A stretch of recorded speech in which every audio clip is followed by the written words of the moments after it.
上一次我们讲到了尚文带着莉西亚和伴成功的逃出了无限牢狱，并没有被暴露，所以便找了一个旅店住了下来，计划着接下来应该如何行动，如何赚钱。Hello， 大家好，我是一路，现在让我们接着继续往下讲。在旅店里，大家本想着一起去商讨，但是却因为伴吵着累，所以大家只能选择睡觉，最后导致什么也没有商讨出来。第二天，尚文拿出自己世界的道具给伴看，这其中有没有能卖出高价的。伴对尚文所拿出来的道具非常的感兴趣，而尚文则一一的介绍给伴，这个是魔力药水，用来恢复魔力的。伴表示自己这边没有这样的药水，但是他们可以靠大地结晶来进行恢复魔力，只要握着大地结晶就可以恢复。同时拿出了一颗红色的大地结晶递给尚文看，尚文接过大地结晶，按照伴所说的握着它，只听啪的一声，大地结晶碎了，气化似的飘散了。尚文这时不仅仅恢复了魔力，眼前还出现了获得经验值的信息，龙脉已解放，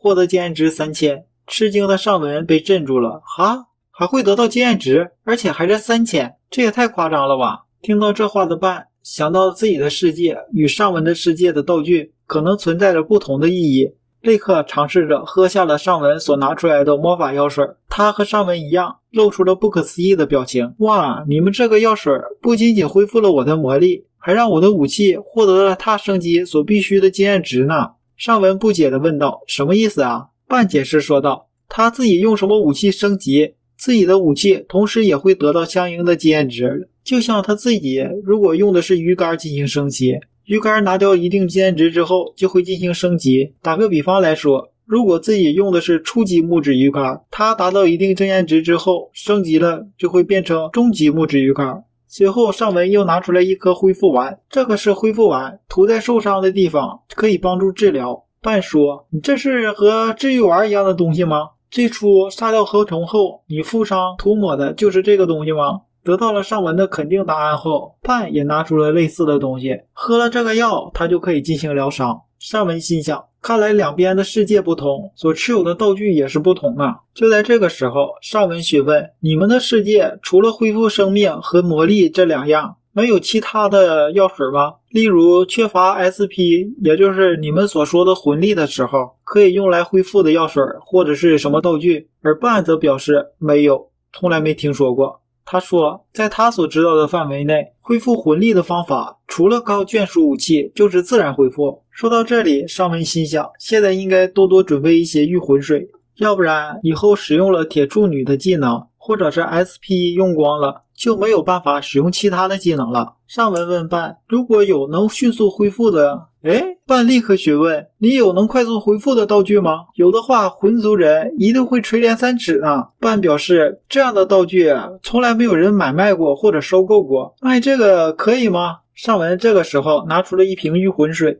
并且表示这个是之前拉库尔让格拉斯喝下去的药水，格拉斯喝过了之后能力瞬间的爆表哦。伴拿起御魂水问道，格拉斯喝过这个？当然了，因为当时不知道格拉斯是什么魂人，魂力对他意味着是什么，所以对于他突然变得出乎意料的强，自己还吃了大亏呢。一会儿咱们就卖这个吧。伴还是担心的问道，真的能行吗？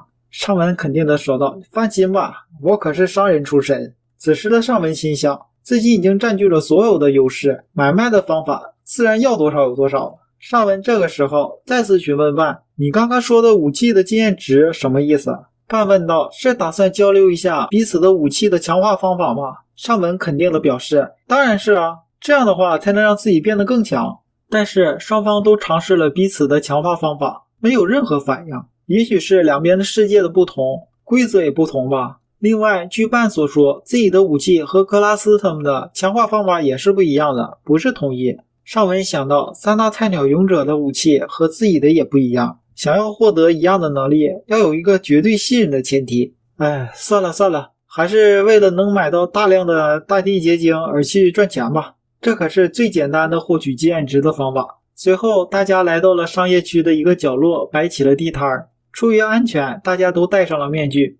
莉西亚不懂得这边的语言，所以就让他装哑巴，而伴则负责帮腔。叫卖开始，尚文开始喊道，走一走看一看啊，这可是从遥远国家带来的神奇药水啊，名字叫御魂水。这个时候路上的吃瓜群众纷纷的好奇的围了过来。办立刻开始帮腔说道：“这个御魂水具体有什么功效啊？”上文回答：“哎呀，这个药水的好啊，说上几天几夜也说不完呐。敢问不如一见，那边的3位魂朋友，过来试一试啊！”只见混在吃瓜群众里面的3位魂人走了过来，来，免费给你们试一试。3个人抱着怀疑的表情看着上文。上文说：“哎呀，放心吧，没毒的。”3位魂人还是抱着疑心看着上文。上文立刻表示：“哎，行啊，你们担心也是可以理解的。那么涂在手臂上一下，这没问题吧？”3个魂人点了一下头。上文让伴拿出一支毛笔，蘸了蘸御魂水，涂在了他们的手臂上。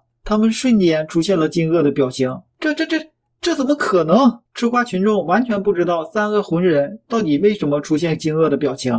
不过看着他们的表情，便开始骚动起来，议论纷纷。他们3个人这个时候，他们其中的一个人大声喊道：“这个药如同药名，可以恢复魂的能量。”听到这话的时候，吃瓜群众更加的骚动起来。上文立刻说道：“话说的没错，这就是恢复魂能量的药水。这药可是我大老远带回来的，所以1银币1瓶，只寻求赚个路费和辛苦费。”现在科普一下货币。货币分为铜、银、金3种，以百计制，100铜等于1银，100银等于1金。知道了价钱后，刚刚喊话的魂人立刻喊道：“我全要了！”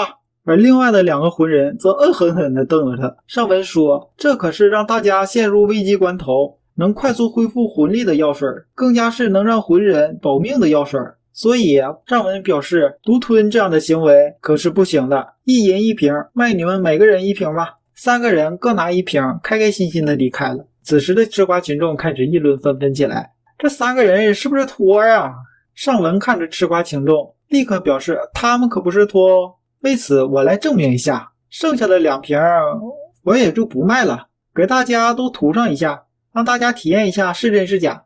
大家先排好队啊，人人有份，都可以尝试一下子。不过这2瓶药要是用完了，就尝试不了了。”随后大家便开始排起了长队。上文依次给他们都涂抹了一点。帮大家体验完成后的上文说道：“大家都体验过了吧？他们是不是托也知道了吧？”吃瓜群众们连连点头。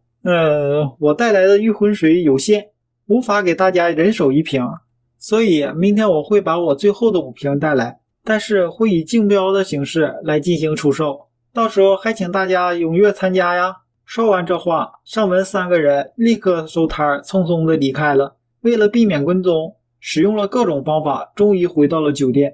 伴表示这样就可以了。上文说，今天仅仅想尝试真假的人就排起了如此的长队，再加上那么多人已经确认了真假，明天肯定比今天来的人更多，所以我才使用了竞拍的方式。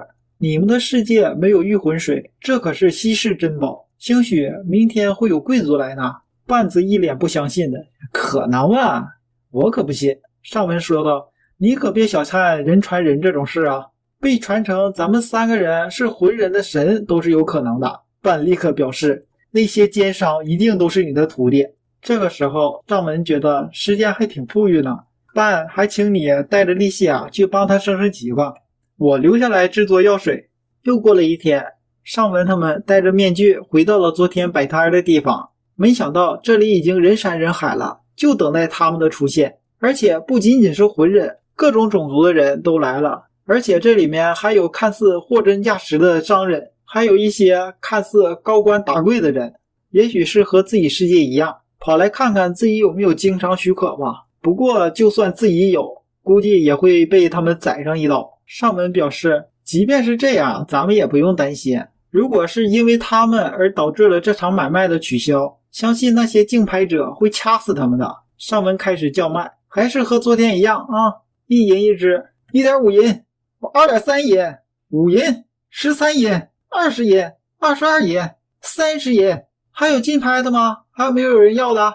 经过大家以30银为基础，在铜的上面竞拍之后，最后以30银83铜成交。随后上文把御魂水交给了中标的人，把收到了沉甸甸的银币交给了伴。上文觉得这个竞拍的人应该是一个商人，不是贵族，拿回去看那样应该是做研究或者是转卖吧。